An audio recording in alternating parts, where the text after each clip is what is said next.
Continue to follow breaking news here at 10. Police are trying to figure out what led to a 12-year-old girl's death. Thanks for joining us for the Fox 61 News at 10. I'm Brent Harden. And I'm Sarah Sanchez. She was found dead at a home in Enfield this morning. Fox 61's Tim Lato's live with the latest.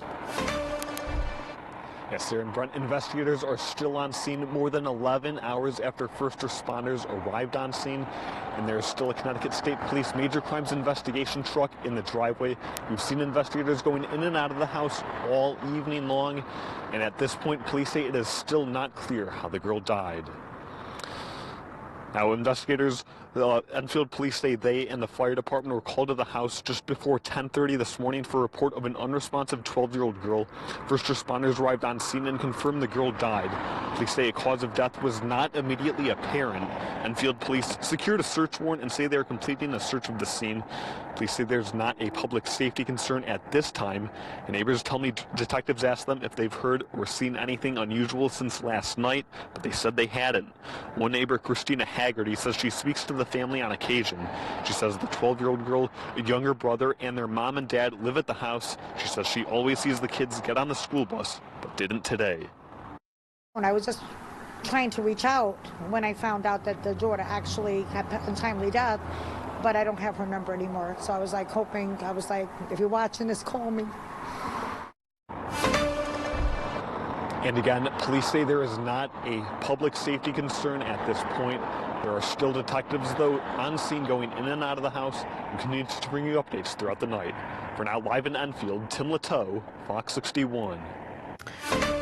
Thank you, Tim. And we have some breaking news out of Bristol. Police have a suspect in custody who they believe may have been in multiple hit and runs today. Officers say they found a driver sitting in a car in a driveway. He appeared incoherent and refused to get out. Police say they safely took him into custody. The suspect has been identified tonight as 37-year-old Zachary Bigelow. He was taken to the hospital to be checked out. Police also believe he may have been involved in 2 crashes earlier in the day. All right, we have another chilly night ahead. Overnight lows will be falling back into the 20s as we head towards daybreak. In fact, we already have some 20s out there now. But we are going to be trending milder as we head through the coming days. We're in the 40s by tomorrow afternoon and 50s later this week for Friday into the weekend. Most of this weekend looks dry, but we do have some showers to contend with heading into Friday night. And there might be a few more later Sunday, but in between, plenty of dry time to get outside and enjoy. Right now, though, it's chilly out there. Definitely feeling like winter's not ready to let go just yet. Satellite and radar, though, is pretty quiet. If we widen things out, though, you'll see some snow showers to the west of us, and this is part of a warm front that will eventually bring some warmer temperatures in here. Overnight lows will stay in the 20s, as we mentioned. Tomorrow we'll start the day off with a fair amount of sunshine, but as we head through the afternoon, we'll see occasional clouds. By lunchtime, we're near 40, and we'll see high temperatures in the mid-40s as we head through the day. I wanted to show you by Friday how those temperatures start to climb. We do see some showers by the evening, so enjoy during the day before the rain moves in. We'll get a closer look at that chance for some rain and some changes as we head back to work next week after a warm weekend. We'll explain coming up. All right, Rachel, thank you. Well, tonight, family and community members remembered a 42-year-old man who was killed in Hartford earlier this month. Christopher Shannon was shot on March 9th on Allen Place. Fox 61's Kay Pattyfoot was at a vigil for him, and she has more from Hartford. Loved ones gathered at the corner of Cabot Street and Albany Avenue to remember Christopher Shannon.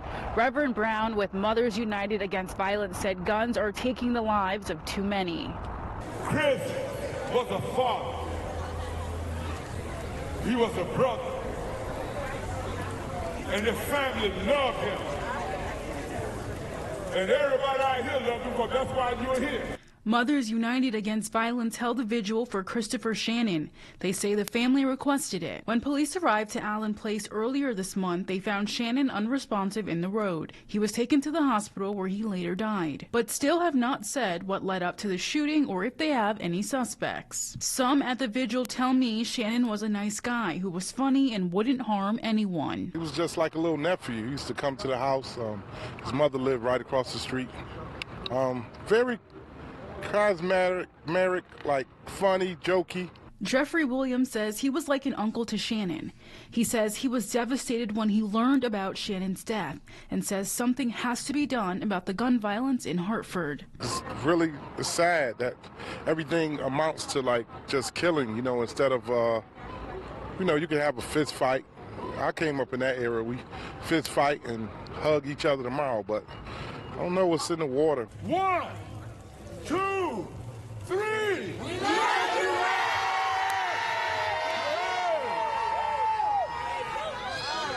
This is still an active investigation, and if you know anything, you are encouraged to call Hartford Police. In Hartford, Kay Patty Foote, Fox 61. Thank you, Kay. Milford police have made an arrest in a months-long investigation into a deadly fire at a homeless encampment.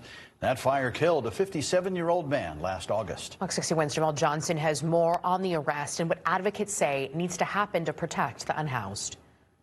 Police arrested 54-year-old Matthew Keeley. Police say that Keeley himself is also homeless and that he purposely started a fire that killed another man inside the same encampment. "I'm going to smash your front door and burn the place down," is what police say Keeley said to Joseph Kane moments before the fire started. According to his arrest warrant, Keeley was involved in an argument with Kane over alcohol, and Kane was the one who called police to his cabin before the fire. Once police got on scene, they noticed the cabin fully engulfed in flames, and firefighters later found Kane's body inside. The fire happened in a wooded area behind this Lowe's in August 2025. It grew so large, fire alarms went off, triggering evacuations inside the building. Jennifer Paradis and her team at the Beth El homeless shelter knew Kane and the other people who lived at the encampment. We deeply miss the individual that we lost in that encampment fire last year, and our hearts and our work continues to be about ensuring that we don't lose more lives. Yesterday and today, we're just feeling sadness. We're trying to hold the family of the folks that we lost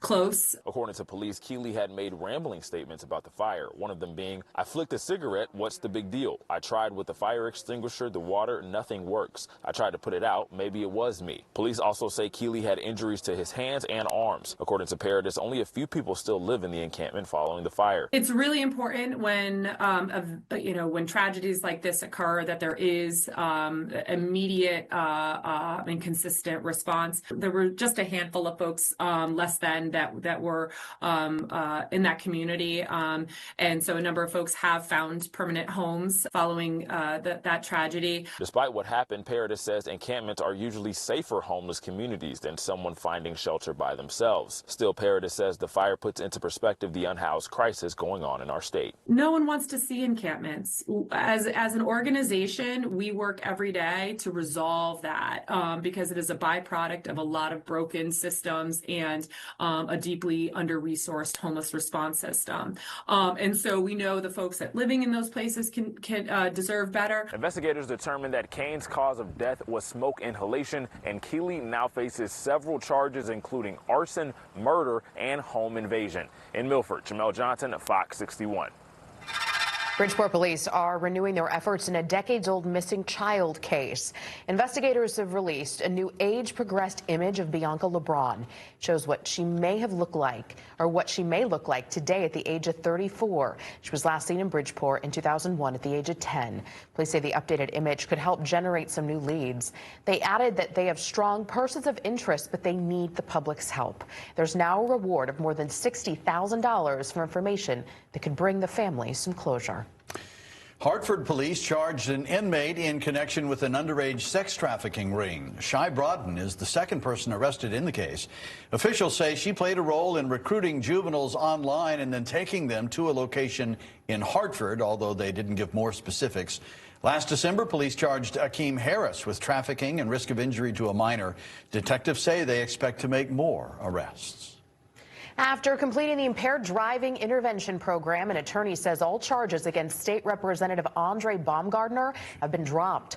In March of last year, the 31-year-old was charged with DUI and reckless driving. The representative apologized for his actions and said he's grateful no one was hurt.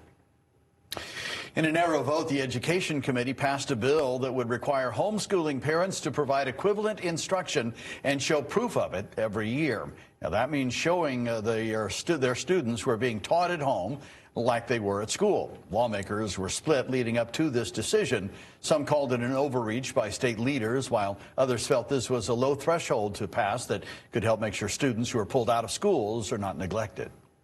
And if it goes further or not, I certainly hope we do not ever see it in an implementer or in an emergency certification, because that is unacceptable. Showing that you have educated your child in some way is a very, very low bar. And we heard from person after person, they are doing so substantially more than that. Now, if this bill passes both the House and the Senate, it would go into effect during the 2028-29 school year. All current homeschoolers would be grandfathered in. And coming up at 11, we'll hear from a parent who's homeschooled her 5 kids.